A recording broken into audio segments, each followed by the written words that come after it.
जय गुरु जी, शुक्राना गुरु जी, लख लख शुक्राना, अनंतम अनंतम शुक्राना। गुरु जी ने सेवा लिया है कि पता नहीं कैसे कैसे वो सोनिया आंटी और दिव्या आंटी ने इतनी सारी संगत को जोड़ा कि वो हमारा रोज़ ही महीने में कम से कम 10 चक्कर इधर के लग रहे हैं। वो गुरु जी करवा रहे हैं। हमने कभी नाम भी नहीं सुना था सूरजमल विहार के आसपास जितने भी, आज श्रेष्ठ विहार में पहली बार देखा हमने। तो वो गुरु जी का शुक्राना है कि गुरु जी इतनी प्यारी सेवा कैसे किससे लेते हैं। सत्संग बहुत सारे हैं, मैं हर बार शेयर कर चुकी हूँ, तो उधर देख लो। सत्संग गुरु जी के बहुत हैं, शुक्राने हैं गुरु जी के बहुत सारे, लेकिन कभी कभी कहते हैं कि अचानक से ना एकदम बहुत सारे थैंक यू हो जाते हैं। मैं 2-3 दिन से सोच रही थी कि मैं पहले कल सोचा मैं शेयर करूँगी, पर कल वहाँ पे जो संगत थी उनके कुछ और क्वेश्चन थे, तो गुरु जी ने मेरा एक सत्संग रोका हुआ था कि मुझे यहाँ पे शेयर करना है। मैं अपना ही एक सत्संग आपको शेयर करती हूँ, वैसे तो मैं हर बार कुछ और ही शेयर करती हूँ। क्या कहते हैं गुरु जी ना, कभी कभी ना हमारी मतलब बहुत सारी कुछ ऐसी चीज़ें होती ज़िंदगी में जिसको मटेरियल जो हमारे पास होता है ना, उसको हम बहुत प्यार करते हैं चीज़ों को, वो कुछ खो जाता है, फिर वो नहीं मिलता, हम बड़े परेशान रहते हैं। तो अभी हम उज्जैन गए थे और उज्जैन के बाद हम सीधे एक दिन बाद अमृतसर चले गए। तो मैं कुछ वैसे ज्वेलरी लेके गई थी वहाँ। मेरी एक डायमंड की वॉच थी, मेरे बेटे ने मुझे अभी दिवाली पे लेके दी थी, और एक मेरी कॉकटेल रिंग थी। दोनों में वापस आई तो मुझे मिल ही नहीं रही थी वो। अब मैंने घर पूरा ढूंढ लिया। सत्संग को समझने की कोशिश करना कि गुरु जी कोई चीज़ आपसे दूर करते हैं और उसके थ्रू आपको क्या ब्लेस करना चाहते हैं, एक्चुअली में सत्संग ये है। तो मैं ना बड़ी परेशान, और मेरे को कोल्ड भी बड़ा हो रहा था। एक तो वैसे ही मेरी आंखों से बड़ा पानी आ रहा था, और मैं जहाँ जाती लोग मुझे कहते आपका मुंह बड़ा उतरा हुआ है। अब बता तो पा रही थी कि मेरी कुछ खो गया है, और किसी को नहीं बता पा रही, घर में भी नहीं बता पा रही थी कि डांट पड़ेगी। रात में मुझे नींद नहीं आ रही थी, और जबकि बार बार गुरुजी ये कह रहे थे कि मिल जाएगा तेरा सामान, चिंता मत कर, मिल जाएगा। क्योंकि पहले भी ना हमने घर शिफ्ट किया तो हमारी बैंक की चाबी खो गई थी लॉकर की। 4 महीने बाद वो मुझे मिली, और सारी अलमीरा ढूंढ ली और सामने ही पड़ी हुई मिली, जैसे किसी ने रख दी हो। ऐसी एक बार हमारी 2 गिन्नियाँ खो गई थी, वो भी मिल गई। तो गुरुजी ना मुझे बार बार कहते कि जैसे मैं सत्संग में खड़ी होती हूँ सेवा में, बार बार मैं गुरुजी को देखती हूँ, गुरुजी मुझे पता है ढूंढ दोगे, मुझे पता है ढूंढ दोगे, पर कब ढूंढोगे, बड़ी मुश्किल हो रही है। तो मेरे को गुरुजी ऐसे मतलब गुस्से में देखते हैं और कहते कि सारी दुनिया से कहती है ध्यान लगाओ ध्यान लगाओ, तेरा ध्यान तो अपने डायमंड की तरफ लगा हुआ है, तू सत्संग में ध्यान कहाँ लगा रही है, तेरी लिव नहीं लगी हुई यहाँ पे, तुझे पता है मैं दे दूंगा, फिर भी तू ज़्यादा सोच रही है, पहले भी मैंने तेरी चीज़ें दे दी। फिर एक दिन मुझे अगले दिन गुरुजी ने कहा, जो उज्जैन में जो बच्चा खो गया था 4 साल पहले, जो मैंने सत्संग शेयर किया था, जब वो बच्चा 6 दिन के बाद मिल गया, जो जीता जागता एक बच्चा था, तो ये तो छोटी सी चीज़ है, 2.5-3 लाख की मिल जाएगी। अब मैं कहूँ गुरुजी बड़ी नेक कमाई किया आपका, मेरा बेटा बड़ी मेहनत करता है, मुझे बड़ा गुस्सा करेगा, मुझे पता है ढूंढ तो दोगे। अब यही अपने आप को तसल्ली, क्योंकि विश्वास होना चाहिए मन में। अब क्या हुआ, गुरुजी ने मेरी पूरी अलमीरा साफ़ करवाई, जो कि बड़े दिन से मैं नहीं कर पा रही थी, उतड़ पुतड़ हुई पड़ी थी। एक एक कोना कोना साफ़ कराया। गुरुजी की अलमारियाँ सारी साफ़ करवाई, जो सारे चोले बिखरे हुए थे कि शायद यहाँ तो नहीं है। तो जैसे ही मैंने गुरुजी की अलमीरा साफ़ करने लगी, तो एक साइड में, लेफ्ट साइड में ना बड़े सारे मेरे ग्रंथ पड़े हुए थे। 3 तो शिव पुराण, और उसमें सुखमनी साहब के गुटके और बड़ी सारी चीज़ें थी जो भगवान की रखी हुई थी। उससे 1 हफ्ता पहले मैंने संगत को बोला था कि गुरुजी कहते हैं हर किसी को रोज़ आना शिव पुराण जरूर पढ़नी चाहिए, चाहे वो 1 पेज पढ़े। और मैंने 2-3 बार ये सेवा कर चुकी हूँ, यूट्यूब पर भी डाल चुकी हूँ, पर मुझे नहीं टाइम मिल रहा था, क्योंकि मैं रात को इतनी थकी हुई जाती थी, मैं पढ़ नहीं रही थी। जैसे ही मुझे शिव पुराण दिखी, तो मैंने एकदम गुरुजी की तरफ देखा। मैंने कहा गुरुजी मुझे कहते हैं उठा शिव पुराण, सबको बोलती रहती है, तूने तो अभी तक शुरू नहीं करी दोबारा पढ़नी, तू रोज़ शिव पुराण पढ़। तो मैंने गुरुजी को बोला कि अच्छा, अगर मैं शिव पुराण पढ़ूंगी तो आप मेरा सामान दे दोगे? यहाँ भी हम शर्तें लगाते हैं। फिर मैंने खुद ही बोल दिया, मैंने कहा अरे गुरुजी देना है दे देना, नहीं देना मत देना, आपकी मर्जी है, पर मैं कल से शिव पुराण जरूर पढ़ना शुरू कर दूंगी। अब गुरुजी ने ये सेवा मुझसे लेनी थी, उन सारे चोलों के पीछे से शिव पुराण मुझे दिखानी थी। शिव पुराण निकाली, मैंने कहा चलो छोड़ दिया, अब मिलेगा तो मिल जाएगा। अगले दिन मैंने 4:45 बजे मैं लाइव आती हूँ फेसबुक पे, मैं 4:30 बजे लाइव आ गई, और मैंने बोला अकेली क्यों पढ़ूँ, लाइव पढ़ूंगी सारे सुनेंगे, 15 मिनट रोज़ पढ़ लूँगी, बहुत है जितने अध्याय पढ़े जाएंगे। मैंने शिव पुराण पढ़नी शुरू कर दी। 4:30 बजे लोग जुड़ने शुरू हो गए, बड़े खुश गुरुजी।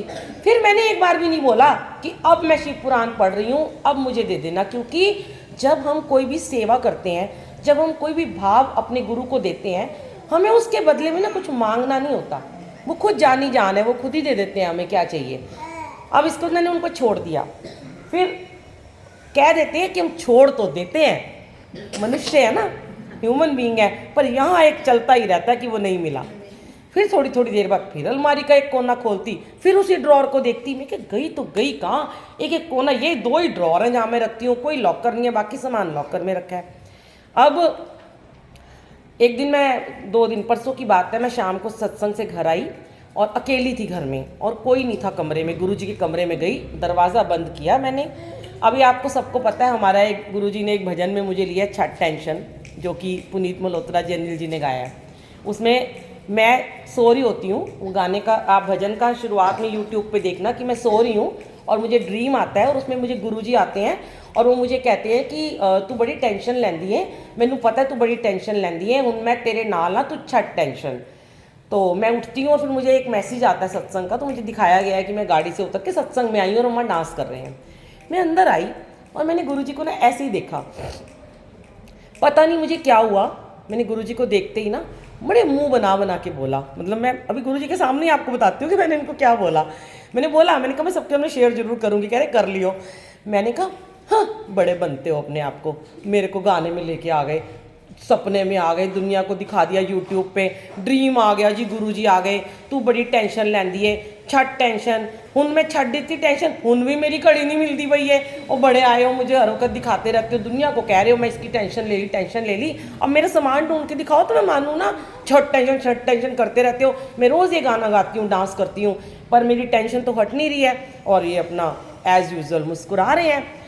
सोचा तो इन्होंने होता है ना, कब क्या होता है, कई बार ना हम प्रेम में ही अपने पापा को, अपने भाई को ताना मार देते हैं, माँ बाप को प्रेम में मार देते हैं, हमारा कोई वो नहीं होता, मोटिव नहीं होता, और वो सुन भी लेते हैं। अब इतना कह के मैं आ गई अंदर। मैंने सुबह से खाना नहीं खाया था, मैंने भोग लगाया, 2 फुलके खाने लगी, बैठी ही थी मैं बेड पे, तो फिर मेरे कमरे में जो ये सेम स्वरूप लगा हुआ है, तो मैंने गुरुजी की तरफ देखा, मैंने बोला एक क्लू दे दो, अच्छा बस एक क्लास दे दो कि मैंने रखी कहाँ है। मतलब फिर भी उनके पीछे पड़ी रही, और जैसे ही मेरे हाथ में भी पहला निवाला ही था, गुरुजी मुझे कहते हैं एक जगह बताई उन्होंने मुझे, सिंपल, जहाँ कोई लॉक नहीं था, वहाँ मेरे पुराने कपड़े रखे होते थे। गुरुजी कहते हैं जा अपने कपड़े ऊपर कर। मैंने रोटी वहीं छोड़ी, मैंने खोली वो अलमीरा, मैंने ऐसे अपने सूट उठाए और उसके साथ ऐसे हाथ मारा और उसमें एक पाउच निकला और उसमें मेरी घड़ी और मेरी रिंग। जय गुरु जी। मतलब इनके साथ लड़ी, इनको ताने मारे प्रेम में, इन्होंने फटाफट, वो जगह मैं 100 बार देख चुकी थी पर वहाँ मुझे नहीं मिली, जैसे किसी ने वहाँ ला के रख दी हो वो चीज़। भाव ये होता है सत्संग का कि हम इधर उधर की चीज़ों में बहुत भटकते रहते हैं, ये दे दो वो दे दो, देना तो इन्होंने है। और मुझे ये पता था कि हमारा घर गुरु का घर है, इतना ही गुरु जी का सत्संग होता है, मंत्र जाप होता है, अमृत वेला होता है, यहाँ से कभी कोई चोरी नहीं हो सकती। उल्टा मेरा बेटा कहता है मेट्स, मैंने कहा मैं कभी मेट्स पे इल्ज़ाम नहीं लगाती, क्योंकि मेरी मेट्स मुझे उठा उठा के सामान देती हैं कि 5 रुपए भी गिरे हों, तो हमें कभी भी किसी पे एकदम से इल्ज़ाम नहीं लगाना चाहिए। क्योंकि मुझे याद ही नहीं आ रहा था कि उज्जैन में रह गई है या अमृतसर में रह गई, कहाँ रह गई है वो, बिल्कुल भूल गई थी मैं। ऐसे हैं हमारे प्यारे प्यारे गुरुजी, और कितनी बार इन्होंने हमारी खोई हुई चीज़ें दी हैं। तो भाव ये है सत्संग का संगत जी। कुछ लोग ये तो मैं आपको सत्संग सुनाया है जुड़ा हुआ कि चीज़ों से जुड़ा हुआ, लेकिन इसका असली मीनिंग मैं आपको बताती हूँ क्या है। कुछ लोग ना मैसेज करते हैं, उसका हस्बैंड बहुत बीमार था, उसने बहुत पूजा पाठ किया, वो चले गए दुनिया से, उसकी माँ बहुत बीमार थी, वो चले गए। एक अभी पीछे एक आंटी थी, उसने बोला कि मेरी बेटी 16 साल की थी, उसको टीबी हुआ, ब्रेन टीबी हुआ, और वो गुरुजी, उसने बहुत पूजा पाठ के उसको ले गए।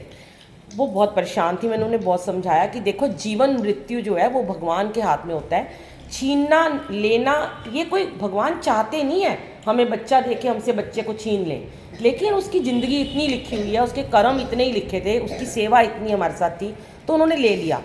तो कोई भी चीज़ अगर हमसे छीन जाती है या खो जाती है, हमें उसका बहुत ज़्यादा शौक या दुख नहीं मनाना चाहिए। क्योंकि वो उन्होंने उतना ही हमारे, अब हो सकता है कोई चीज़ हमें मिलती ही ना, जैसे मेरी चाबी मुझे 5 महीने नहीं मिली लॉकर की, और जैसे ही मैं चाबी बनवाने नहीं जाने लगी तो उस दिन मेरे को मिल गई। ऐसे ही हमारे घर में 2 गिन्नियाँ एक बार खो गई थी, वो मिल गई। वो कहाँ से मिली? गुरुजी के कमरे से ही मिली, और मतलब वो मैंने सत्संग डाला हुआ है कि वहाँ रखी भी नहीं थी, कैसे आई? गुरुजी की दीवार गद्दी के पीछे सफाइयाँ करवाई गुरुजी ने। 1 महीने से मेरा कमरा नहीं साफ़ हुआ था, बहुत बिजी थी, और रोज़ कह रहे थे कि कारपेट हटाओ, सफाई करो, और पीछे दीवार के जो वो पटरी वो होती है, पटरी बनी होती है, उस पर दोनों गिनियाँ चिपकी हुई थी। तो ये कौन कर सकता है? यही कर सकते हैं। ये हमारी खोई हुई चीज़ दे सकते हैं, कभी भी हमें किसी भी रूप में ये वापस कर देते हैं। किसी की माँ चली जाती है, अब मेरी तो बचपन से ही माँ बाप नहीं थे, पर मुझे इतनी सारी माँओं का प्यार मिला, तो वो किसी ना किसी रूप में आपको भेज देते हैं, प्यार देने के लिए भेज देते हैं। और किसी का पति चला जाए तो उसके बच्चे को आगे खड़ा कर देते हैं कि वो उसके अब देख रेख करेगा।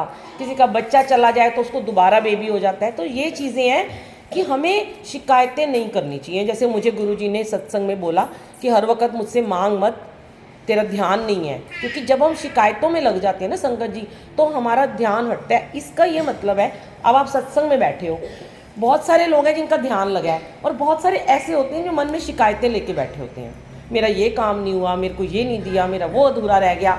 तो हमारा ध्यान तब सत्संग में कभी लगता ही नहीं है, हमारी लिव कभी लगती ही नहीं है। तो जब हम सत्संग में बैठे हो, मेरे समेत ही गुरुजी ने मुझे ये दिया ऑर्डर कि ध्यान लगाना ज़रूरी है। तुम भी कोई अलग नहीं हो कि तुम्हें सब कुछ आता है, तुम भी गलतियाँ करते हो, हम भी गलतियाँ करते हैं। वो सिखाते हैं समय समय पर, जो हम आपको बोल देते हैं, ऐसे ही गुरुजी हमें भी तो बोलते हैं कि तुम भी गलत हो सकते हो। तो ध्यान तो हर किसी को लगाना ही पड़ेगा, नहीं लगाओगे तो मेरी डांट पड़ी है, आपकी भी पड़ेगी। और इस बार तो इन्होंने मुझे तंग जरा कम किया है, नहीं तो मुझे लग रहा था ये मेरे को 2-3 महीने से बहुत सताने वाले हैं, और जल्दी से खुश हो गए प्यारे से मेरे गुरुजी। थैंक यू सो मच, शुक्राना गुरुजी का, लाख